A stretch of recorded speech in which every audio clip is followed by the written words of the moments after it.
like to call up to the front director Todd Solondz and Jordan Gelber. Thank you very much.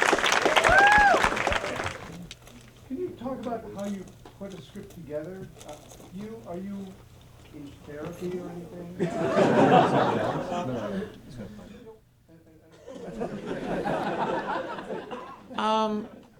I'm not in therapy. How do I write these scripts? I don't know what to tell you. Is it a long process? Are you? Yeah. Is this something you want to get from point A to point B? Well, it's always a mystery. I've been writing since I'm reading. It's something I've been doing my whole life. And when people ask me, how long did it take you to write the script? It's always 30 years, it takes a life, of experience and to find that moment when you actually can begin the physical writing. Your movies go back and forth very quickly between being really funny and heartbreakingly sad, which is, you do that better than anybody. And I'm wondering, being here in the audience, do people laugh at things you don't want them to laugh at? I didn't sit through this particular screening, but sometimes with my movies, sometimes people do laugh at inopportune moments. Years ago, I remember when I screened Happiness at Telluride for the first time there, a young gentleman came up to me, and maybe he was a little tipsy, and he was very excited. He said, "Man, I loved your movie. That scene where the kid got raped. Whoa, that was great, hilarious." And so I knew that I was in trouble. It is very tricky, and it's part of it's a dangerous game, I suppose, that I play here.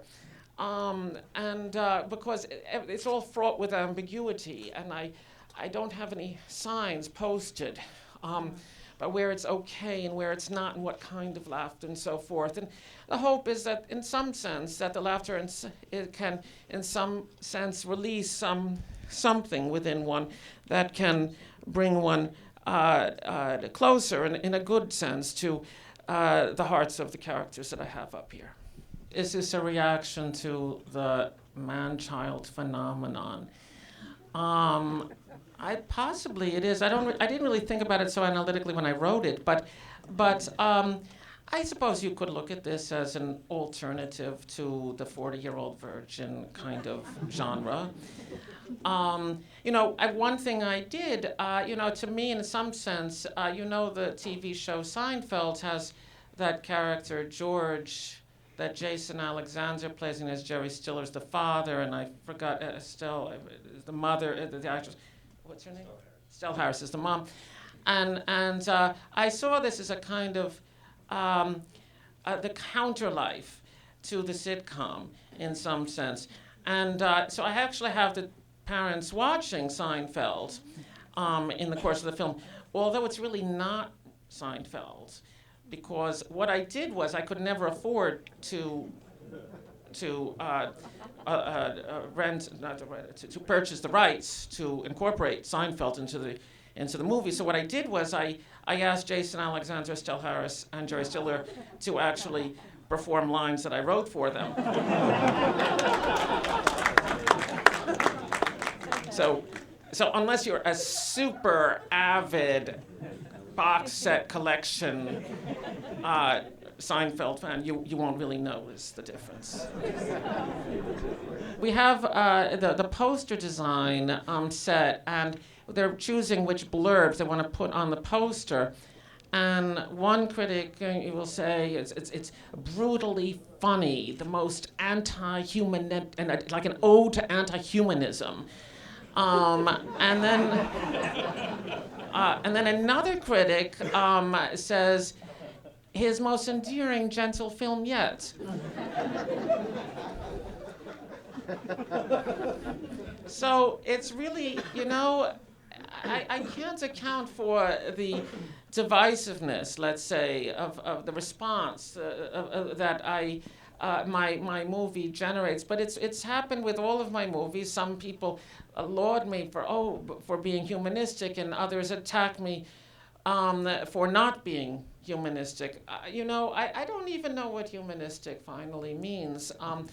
In some sense, because to me, with humanism, I mean, it seems somewhat of a narcissism to say that only all that which is good is what makes us human. But because for me, you have to embrace both sides, the capacity for kindness as for cruelty that exists within each of us that makes us human. So it's from this. I get such an ambivalent response to my work. I can't really account or explain it, but I guess it's enabled me somehow to make these little movies, and I hope, if I'm fortunate, I'll get to make another one. Thank you so much for having me.